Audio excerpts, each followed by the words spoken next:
Bonjour et bienvenue aux formations de WeRocket. Donc, comment changer une image sur mon site internet? Donc, c'est très simple. Une fois que vous êtes sur la page d'administration de votre site internet, le premier réflexe que vous devez avoir, c'est d'aller sur la petite maison en haut à gauche. Vous cliquez dessus, vous vous apercevez que vous avez votre site internet, à la seule différence près que vous avez une barre noire qui est en haut. Donc, qui prouve bien que vous êtes en train d'administrer votre site internet. Donc, vous pouvez naviguer de page en page, voilà. Et une fois qu'à un moment donné, vous voulez apporter une modification, par exemple, on va aller sur, ben voilà, très bien, ici, je veux changer l'image. Je clique sur activer le Visual Blender. Donc, il y a un petit logiciel qui se charge. Et vous allez vous apercevoir que maintenant, il y a des barres d'outils qui apparaissent sur chaque module. Donc là, je vais aller sur mon image, je vais sur la barre d'outils et je clique sur le petit engrenage.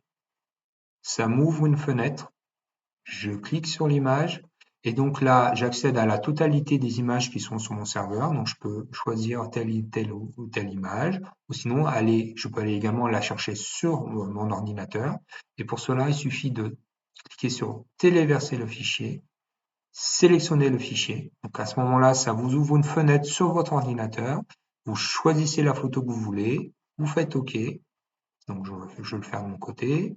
Je fais OK et ça la télécharge. Donc il est important qu'à chaque fois que vous mettez une image sur votre site internet, en termes de référencement, il est important de mettre du texte alternatif.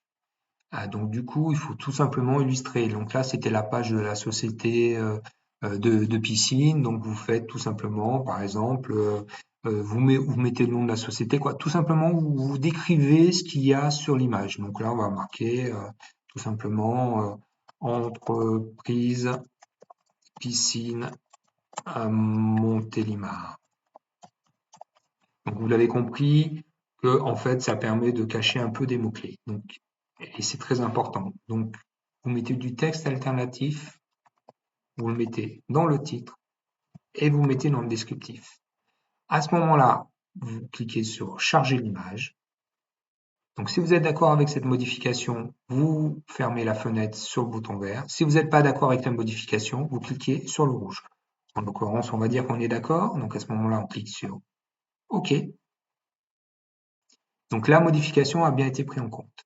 Donc, il n'y a que vous qui voyez la modification. Maintenant, si vous voulez que tout le monde puisse voir et vos clients puissent voir la modification, vous voyez que tout en bas, il y a un petit module violet. Alors, ou il est fermé ou il est ouvert. Voilà.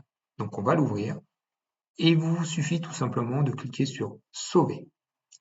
Voilà. Une fois que c'est fait, si vous voulez apporter d'autres modifications sur le site internet, il est important de quitter le Visual Blender parce que quand on apporte des modifications, on est bloqué sur une page et on ne peut pas naviguer de page en page.